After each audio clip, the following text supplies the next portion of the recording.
Hey guys, I haven't done a video yet on ceiling fan exhaust light combo kits. This is the old school one. Heater here, exhaust turns, vents here, and then of course your light. And this is your round cover. It's pretty old school glass and a very sturdy aluminum. A lot of people say, hey, will I have drywall damage? If you don't have attic space, yes. And if you do have attic space, yes. But it's worse when you don't have attic. At least we had an attic up there to wire it, but there you go.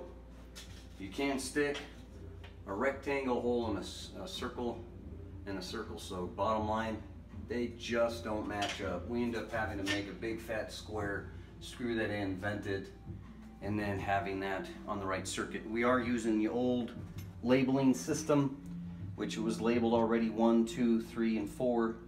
For the light, for 1 goes to blue, black is 3 goes to vent, and 4 is red goes to heater up there, and then your 2 is your neutral. So whether you're doing it on a 3-wire cable system or here 12-2s, nowadays you could do it with a 12-4 wire, which is going to be a black, red, white, and a red, white, and then a single yoke switch. But if this switch burns out, it's a 2-gang opening, so there could be drywall repair here too as well to get a single switch or do a 3-stack instead of a 4. This actually has an extra option on it. Go ahead and show it right here.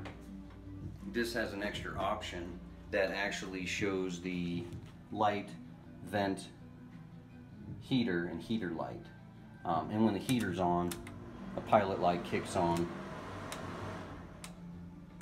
So anyways, yeah, expect drywall repair if you want that ripped out. There's no other way. Thanks guys.